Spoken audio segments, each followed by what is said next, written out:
When we were choosing topics for discussion, we decided to we asked for some input, and some people said, "Well, let's hear Grandpa's voice and him talking about some of the poetry that he was so famous for." And so we got that out and looked into it, and so we'll be doing some recitations that Grandpa Call used to recite. Now, we need to realize as we look back that television and even radio wasn't available when he was a boy. And so people, when they would get together, they would recite poetry. They would talk about books they had read. There was a lot of ways that people had of entertaining themselves. And memorizing poetry and sharing it with other people was a common thing.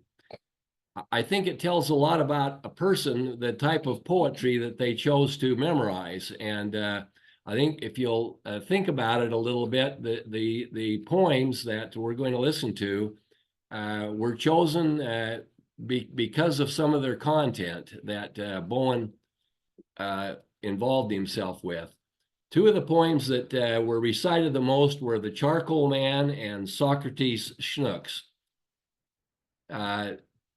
The Charcoal Man was written by John Townsend Talbridge, and this recording that we're going to hear was done in 1950 when Anson and Thressa came up to Utah for Ruth's wedding. So here's the Charcoal Man.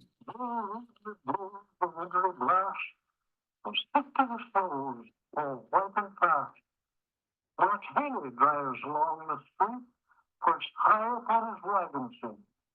His somber face the storm defies, although from morn till eve he cries, "Toll, toll, toll, toll."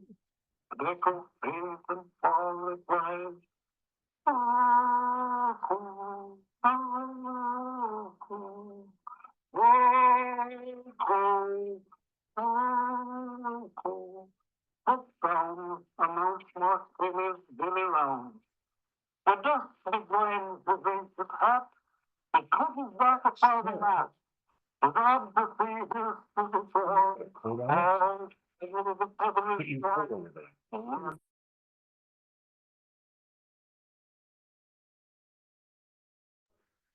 Eyes, oh, oh, oh, oh. And many a roguish lad replied, "Ah, oh, ah, oh, oh, oh, ah, oh." Such sounds attend him on his daily rounds. Thus all was told in his every day, he labored much for little pay, but feels no less of happiness than many a richer man, I guess. When through the folds of easy spires, the light of his own home cries, "Oh, cool, oh, cool." Go knock and the door replies, "Oh, cool, oh, cool, oh, cool." Such sounds attending, or such sounds announce Marcella's closing round. The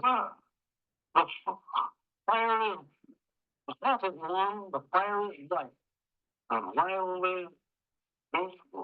faded light holds Martha's hand in her hand, once more his voice has sent fondly o'er the creek, for in his darling eyes, with a distant baby cries, "Oh, oh, oh." The baby with a laugh replies, "Oh, oh, it shall go, oh." While at the sounds, the mother's heart is gladness known.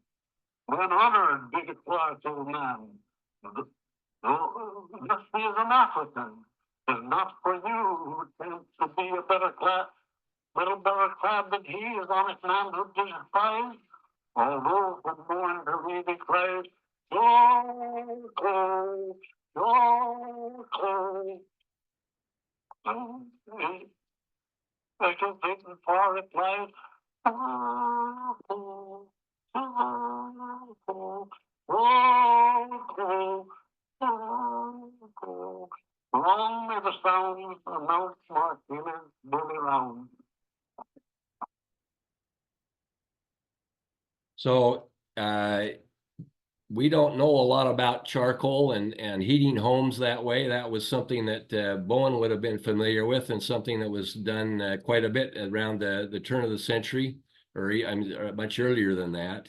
But it was something that he could relate to, and as you noticed, he gave that by memory. That was, he wasn't reading anything.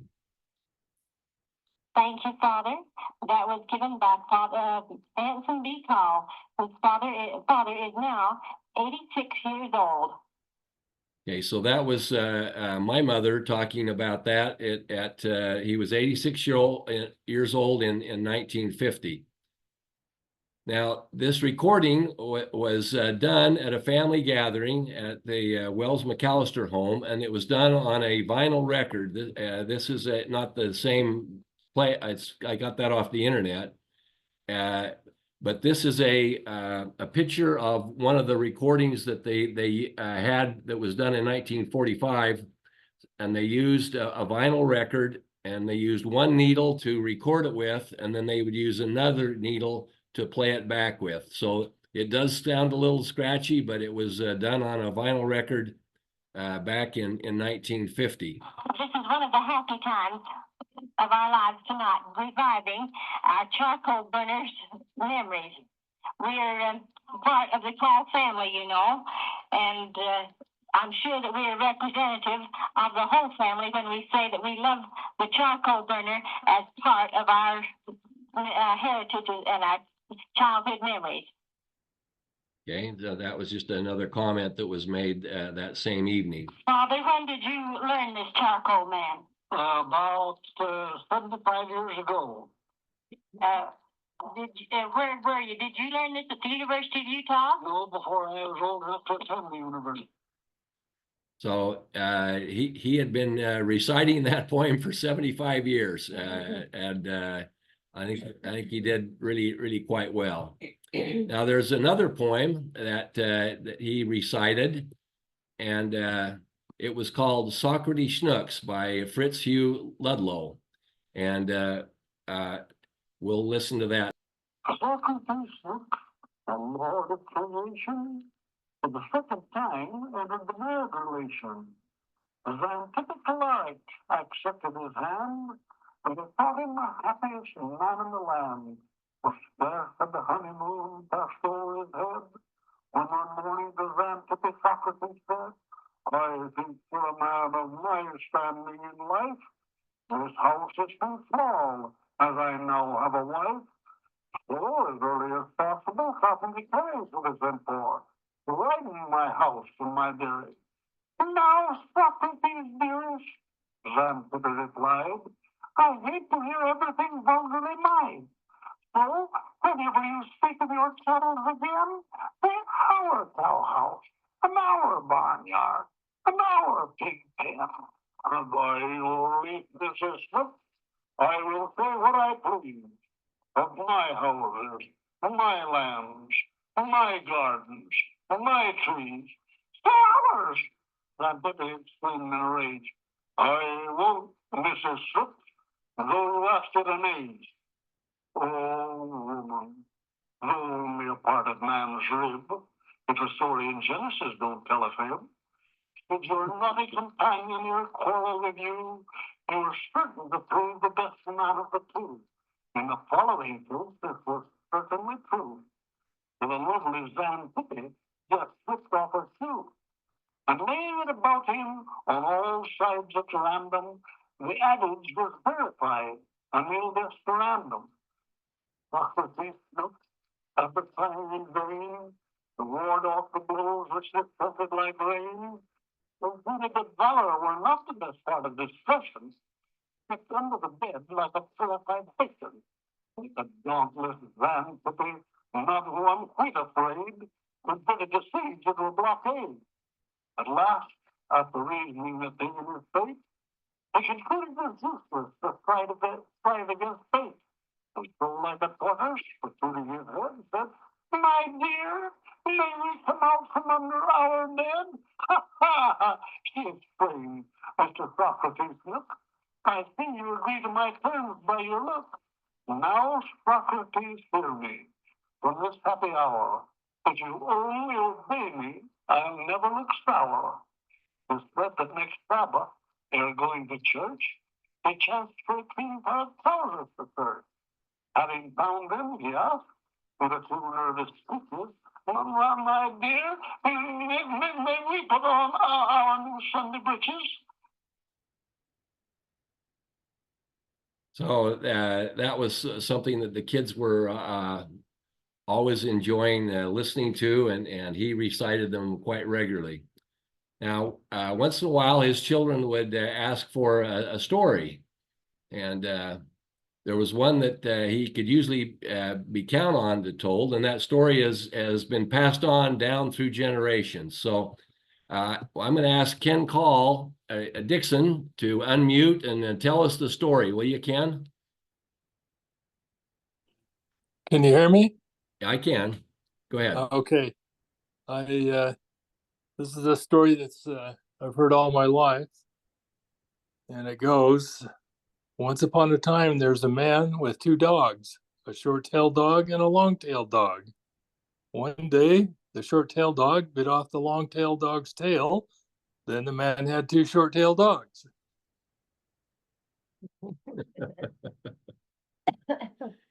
Okay. So I don't know how many of you have heard that or have passed it on to your children when they want a story, but this was very much in use. So now we're going to hear it from Grandpa, and there'll be an introduction of that by my mother, who was asking him about the story. Father, we've got lots of poems, but we'd like to have him now tell us the one story that he used to tell us when we asked him for a story. All right, Father. You know which one it is. Well, children, once there was a man who had two dogs. One was a long-tailed dog, and the other was a short-tailed dog. And the short-tailed dog took the long-tailed dog's tail off, and then they were both short-tailed dogs. So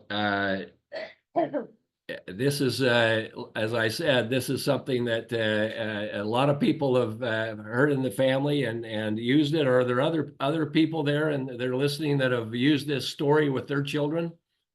I told it to my children, and somehow they feel cheated that they didn't get a good bedtime story, but that's the story. That's all they got.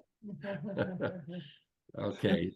So this is this is also on that same vinyl record about Ruth, and she is going to talk about her being there and coming up to Utah. So here's Ruth.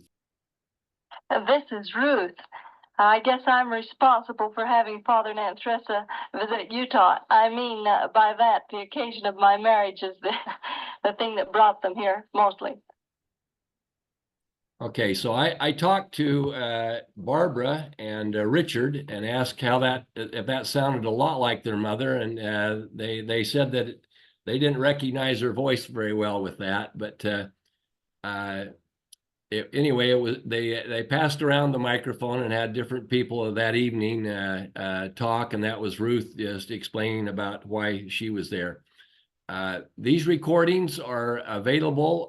Some of them have been put on in Family Search, and the poem of Socrates Schnooks and also of the Charcoal Man is available on Family Search, and also the family organization produced a CD with these on it, and if you had gone to a family reunion in around 2010, those CDs were available, and we'll try to post some of them for other people to use. But you can listen to that as you listen to the Grandpa reciting some other poems in that regard.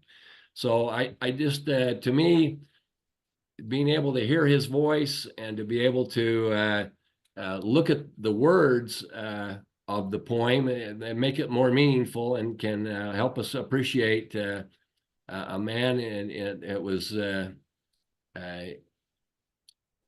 quite in his 85th year, being able to recite poetry like that, shows the intact of his intellect.